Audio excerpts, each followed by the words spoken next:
কেন বিধবা মহিলারা পালন করেন অম্বুবাচী? জানুন এবছরে কবে থেকে শুরু। Ambubachi 2025 date time. ভারতের একাধিক স্থানে অম্বুবাচী উৎসব রজ উৎসব নামে পালিত হয়। হিন্দু শাস্ত্রে ও বেদে পৃথিবীকে মা বলা হয়ে থাকে। এমনকি পৌরাণিক যুগেও পৃথিবীকে ধরিত্রী মাতা বলে সম্বোধন করা হয়েছে। হিন্দু ধর্মের এক গুরুত্বপূর্ণ বাৎসরিক উৎসব অম্বুবাচী। এই উৎসবের সঙ্গে জড়িয়ে রয়েছে নানান শাস্ত্রের কাহিনী। অম্বুবাচী বিভিন্ন আঞ্চলিক ভাষায় আমাবতী বলেও পরিচিত। ভারতে একাধিক স্থানে অম্বুবাচী উৎসব রজ উৎসব নামে পালিত হয়। হিন্দু শাস্ত্রে ও বেদে পৃথিবীকে মা বলা হয়ে থাকে। এমনকি পৌরাণিক যুগেও পৃথিবীকে ধরিত্রী মাতা বলে সম্বোধন করা হয়েছে। মনে করা হয় আষাঢ় মাসে মৃগশিরা নক্ষত্রের চতুর্থ পদে ঋতুমতী হন ধরিত্রী।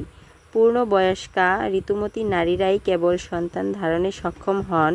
তাই অম্বুবাচীর পর ধরিত্রীও শস্য শ্যামলা হয়ে ওঠেন। হরে কৃষ্ণ। অম্বুবাচী হিন্দু ধর্মের বাৎসরিক উৎসব। লোকবিশ্বাস অনুসারে আষাঢ় মাসের 7 তারিখে মৃগশিরা নক্ষত্রের 3টি পদ শেষ হলে পৃথিবী বা ধরিত্রী মা রজস্বলা হন। এই সময়টিতে অম্বুবাচী পালন করা হয়। বাংলা প্রবাদে রয়েছে, কিসের বার কিসের তিথি, আষাঢ়ের 7 তারিখে অম্বুবাচী। এই দিন থেকে হয় অম্বুবাচী শুরু। জ্যোতিষশাস্ত্রে বলা হয়েছে, সূর্য যে বারের যে সময়ে মিথুন রাশিতে গমন করেন তার পরবর্তী সেই বারের সেই কালে অম্বুবাচী হয়, অর্থাৎ পৃথিবী এই সময়ে ঋতুমতী হন। নিয়ম: অম্বুবাচীর 3 দিন পর্যন্ত কোনো ধরনের মাঙ্গলিক কাজ করা যায় না। চতুর্থ দিন থেকে মাঙ্গলিক কাজে কোনো বাধা থাকে না। অম্বুবাচীর সময় হাল ধরা, গৃহপ্রবেশ, বিবাহ ইত্যাদি শুভ কাজ করা নিষিদ্ধ। এই সময়ে মঠ মন্দিরে প্রবেশদ্বার বন্ধ থাকে। 7 থেকে 11 আষাঢ় নিয়ন পঞ্জিকা মতে 4 দিন গ্রাম বাংলার মহিলারা এই অনুষ্ঠান পালন করেন। চাষবাসের কাজ এই সময় বন্ধ থাকে।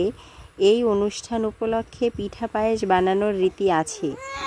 এই অনুষ্ঠানে বিধবা মহিলারা 3 দিন ধরে ব্রত রাখে। অম্বুবাচীর আগের দিন রান্না করা খাবার তারা 3 দিন ধরে খান, কারণ মনে করা হয় এই 3 দিন ধরিত্রী অপবিত্র থাকে। ওই 3 দিন তারা কোনো গরম খাবার খান না। এই 3 দিন কামরূপ কামাখ্যার পূজা হয়। সমস্ত দেবী মন্দির বন্ধ থাকে। কামরূপ কামাখ্যার মন্দিরের গর্ভগৃহ থেকে লাল রঙের তরল ভক্তরা বলে থাকেন মা কামাখ্যা এর সময় রজস্রাবের রক্ত বের হয়।